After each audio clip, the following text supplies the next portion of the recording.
Fellow Nigerians, just watch this video by Muhammadu Buhari, a man who claims to be the president of 200 million Nigerians. I mean, just look at the dissonance. Look at the mental decline. He was asked a question comparing the economic decline of the present era with the economic prosperity when he took over. He was giving an analysis of the debt figures, of the inflation figures, of the poverty figures, which are horrible. You know, Nigeria was the third fastest growing economy in the world on May 29, 2015, when this man took over. Now we are the world headquarters for extreme poverty.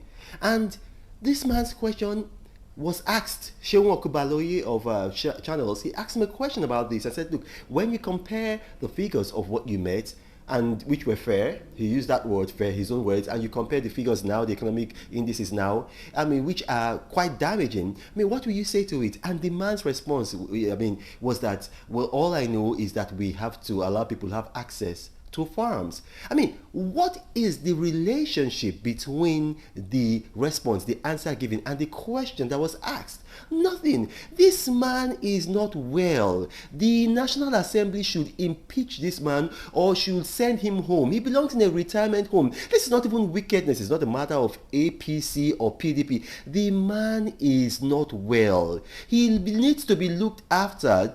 I mean, there are some people just pushing this man and using him, you know, the cabals using him. The man is not well. I mean, watch this video. Just watch it. It's quite sad. Watch this video yourself, my people. Chinese loans. When we wonder where the nation was when you took over office in 2015, our debt stock at the time was about 12 trillion. Now it is about 32 trillion.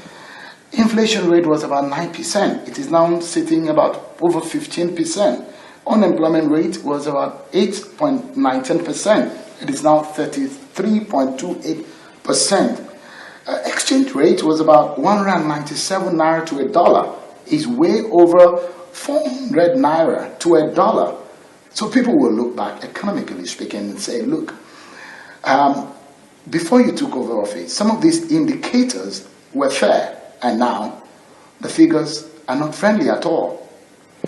Well, I'm not sure how correct the calculations are, but all I know is that we have to allow people to get access to the farms. As I said, we just have to go back to the land. We have to go back to the land. What we have done so far, as I said, we have achieved some successes. And people ought to measure our successes vis-a-vis the problems when we started. You have given your figures as you calculated, but the important thing is this: that the farms that produce machinery and so on, tractors and so on, we have to build the infrastructure.